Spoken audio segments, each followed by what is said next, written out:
hindisa sharciyeedka la dagaalanka argagixisada oo ay soo diyaarisay wasaaradda amniga gudaha ee dalka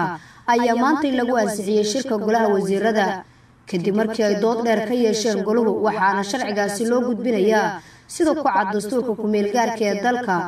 golaha shacabka jamhuuriyadda Soomaaliya shirka xubnaha golaha wasiirada oo shir gudoominayay ra'iisul wasaaraha xukuumadda federaalka Soomaaliya mudane Xasan Cali Khayre ayaa warbixin looga dhageystay xubno ka tirsan golaha wasiirada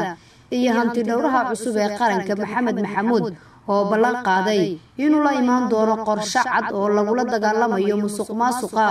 si loo ilaaliyo hantida ummadda Soomaaliyeed waxayna goluhu ballan qaadeen inay gacan ku siinayaan wasiirka gaadiidka duulista hawada ee xukuumadda federaalka Soomaaliya Maxamed Cabdullaahi Salaad ayaa golaha wasiirada warbixin ka siiyay qaabka loo horumarin karo adeegyada garoonka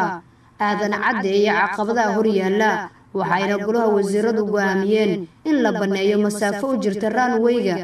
150 mitir sida warbaahinta u sheegay wasiirka warfaafinta dhaqanka iyo dalxiiska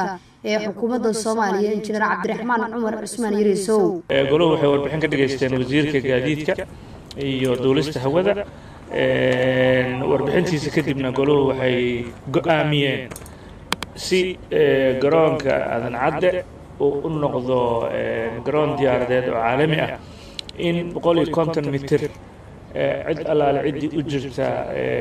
wadada ay kusoo degto diyaaradda ama runway in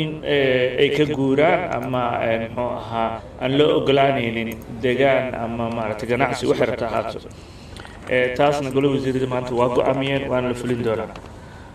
sidoo kale goluhu waxay maanta si aqlabiyad leh ku ansixiyeen hindis sharciyeedka la dagaalanka argagixisada oo wasaaradda amnigu ay soo hordhigtay usbuucyo horena laga dooday maantana si aqlabiyada loo ansixiyey sidoo kale goluhu waxay warbixino ka dhageysteen guddi hoosaadyada golaha wasiirada ee dhanka dhaqaalaha guddiga arrimaha bulshada iyo guddiga amniga horumarkii laga sameeyey usbuucyada lasoo dhaafay iyo shirarkooda